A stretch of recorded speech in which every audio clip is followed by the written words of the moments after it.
Chevrolet invited members of Chevy Truck Legends to Texas Motor Speedway in celebration of its centennial anniversary, for viewing models new and old, driving new ones, and a couple of surprises.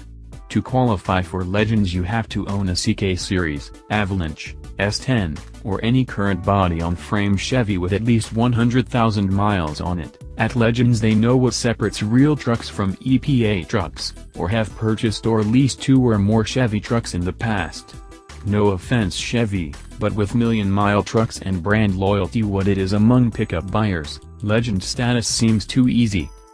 More than 600 enthusiasts were invited to demos like the ZR2 course, which includes a 17-foot-high steel ramp and articulation, where some seem to forget there is low-range gearing available and still half a truck behind their helmet. You could tow a trailer around inside the facility, drive a street course outside the oval, run into Jamie McMurray and Casey Kahn, ride along on an oval hot lap in a Corvette or Camaro ZL1, and indulge in viewing near-perfect heritage specimens from 1926 to current concepts. We sampled a few that included the last 2007 2500 HD built, which began the day with fewer than 70 miles, and an early 70s C-Series that captured our attention with its disc brakes badge on the tailgate. We also did some autocrossing in pro touring trucks with minimal ground clearance, very lightly muffled LS3 or small block power and curb weights around 3,000 pounds. Makes a new Colorado or that aluminum pickup seem downright pudgy. When asked of their favorite Chevy pickups or what they'd put in a personal collection, no one said SS 454, K5 Blazer, El Camino, SSR or some other limited edition. Showing how trucks are members of the family, the most common response was the first one they owned, which ran the gamut from 1946 to 2010, one that got away, or their current truck. With nary a 4-door Ram evident and only a few GMC interlopers, the masses were quite friendly. Once registered online the program required only email and name, so it's no guarantee the 768,000 miles on one enthusiast's truck was the highest mileage attending, or that someone drove further than the Canadian plate believed from the Toronto area. But by far the most famous person there was Dale Earnhardt Jr.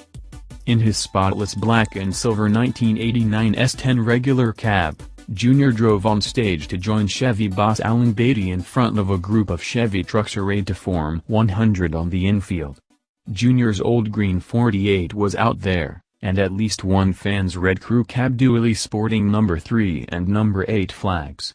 Beatty and Earnhardt discussed his racing career, service technician background, the broadcasting booth he's really nervous about, and any future racing exploits. To say thanks for his racing efforts, Chevy presented him the hood from a ZL1 pace car, autographed with all the comments people made to describe him.